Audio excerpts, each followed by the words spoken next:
O bonde da história passa e a Câmara dos Deputados continua seu périplo rumo ao nanismo no grau de importância de representatividade do povo brasileiro. Talvez seja karma, talvez seja só falta de pertinência temática e cegueira deliberadas. O poder legislativo sai apequenado desse processo de chantagem contra a presidência da República e Rodrigo Maia, terceiro na linha sucessória, desce a ladeira da credibilidade em absoluto descompasso com o Brasil. O que a classe política ainda não entendeu é que o maior fiador, e provavelmente o único, do presidente Jair Messias Bolsonaro é o povo brasileiro que, em sua maioria e sob a vigência do Estado Democrático de Direito, concedeu-lhe a missão de ocupar a cadeira de espaldar alto no Palácio do Planalto. Lembremos-nos sempre, nas eleições de 2018, Rodrigo Maia obteve 74 mil votos, menos de 1% dos votantes no Rio de Janeiro. Jair Bolsonaro, por sua vez, chegou onde chegou ao conquistar quase 58 milhões de votos, 55% do eleitorado válido naquele pleito. É óbvio que soa ignorância comparar uma eleição proporcional de deputado federal com os números de um candidato majoritário. Mas não é. Na verdade, estamos falando daquilo que cada um teve a coragem e a ousadia, o peito e a raça de sonhar, buscar, construir e alcançar, a despeito inclusive daqueles que o queriam morto. É verbal, compreendem? São os verbos da vida de cada um. Sabe o supramencionado bonde da história? Pois é, estar nele é uma escolha.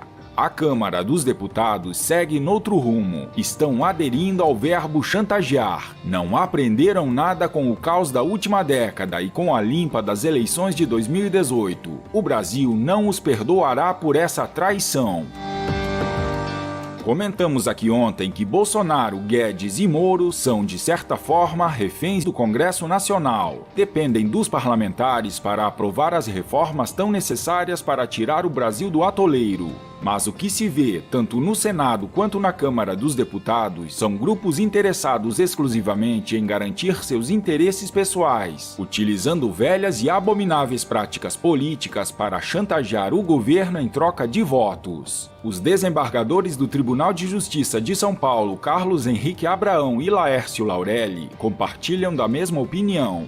O Brasil tem jeito, mas precisa mudar. A Constituição Federal de 1988, saudosa memória de Ulisses Guimarães, deu mais poderes ao parlamento do que ao presidente. Esse entrechoque de interesses já permitiu o impedimento de 2 presidentes, cadeia em outros 2, além de uma crise sem precedentes pós-regime dito autoritário. O momento atual conturbado é prova disso, com bate-boca e muita disputa que leva a sociedade à perplexidade. Qual seria a melhor solução?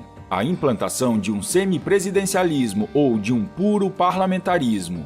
Pois aqui, a exemplo de lá fora, o que vemos é que o presidente reina, mas não governa. Está nas mãos do parlamento, cuja divisão é grande e o número de partidos impraticável para o pleno exercício da democracia. A melhor saída, portanto, seria conferir ao presidente um mandato de 5 anos, sem reeleição, e ao mesmo tempo dividir as funções com o seu representante no Congresso.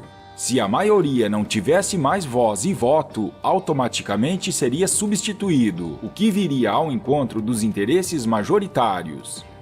O que não podemos é esperar grandes transformações no nosso Congresso Nacional. Embora tenha existido um grande número de novos representantes do povo, a estrutura da máquina é emperrada e seus ditames são feitos pelo Colégio de Lideranças. Ou seja, os indicados fazem parte do baixo clero e o poder de influência é mínimo e bastante reduzido.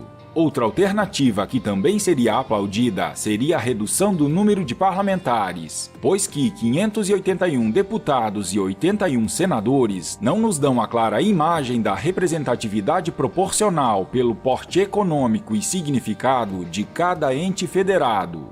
O ideal seria, em primeiro lugar, a fusão de estados do Norte, Nordeste e Centro-Oeste. De 27 estados, passaríamos a 15 estados, com substancial redução de gastos e folha de pagamento. O número de deputados federais cairia para 333 e o de senadores de 81 do quadro atual para 45 membros.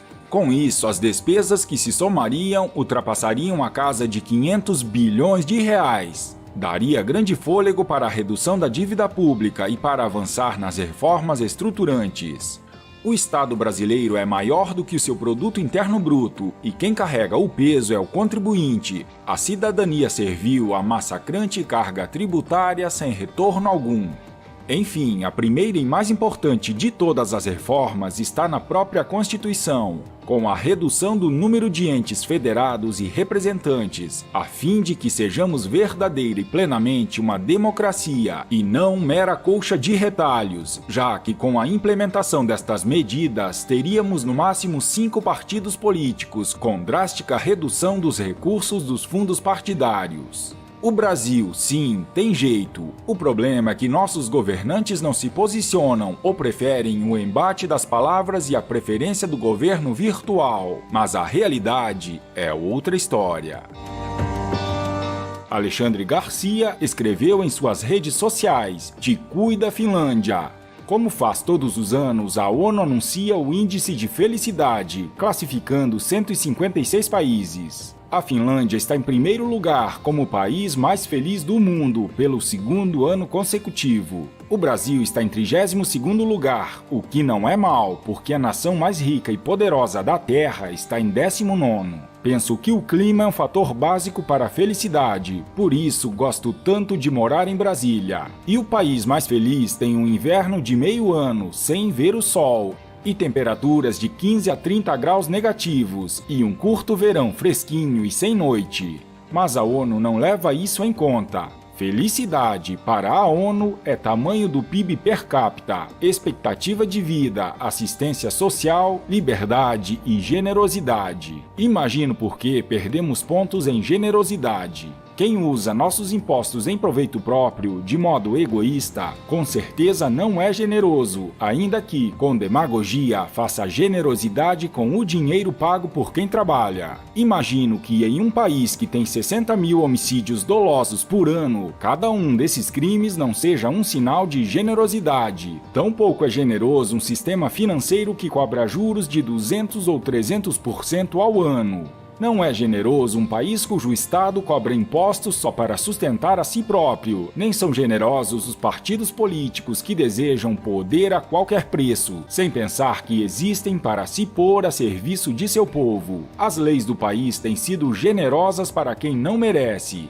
As leis penais parecem ter sido feitas, na execução e no processo, para ajudar justamente quem as infringe. A lei da Previdência ainda beneficia quem ganha mais no serviço público. Os direitos constitucionais são generosos para quem invade propriedade alheia, para quem impede o direito de ir e vir. A organização social é generosamente omissa em relação aos barulhentos, aos desordeiros, os que sujam o que é de uso comum, os que desrespeitam as regras de convívio. A nossa generosidade anda com sinais trocados. Ainda assim, apostamos na felicidade futura. Apostamos que um dia todos os corruptos estarão na cadeia, que um dia os políticos vão se considerar empregados a serviço de seu povo, que os jornalistas vão se ater aos fatos, que o Estado vai usar a maior parte da arrecadação para prestar bons serviços, que uns e outros vão se respeitar sem ir além do limite de cada um. Vamos sonhar que vai haver muitas lava-jatos nos municípios, nos tribunais, para dissuadir os mal-intencionados.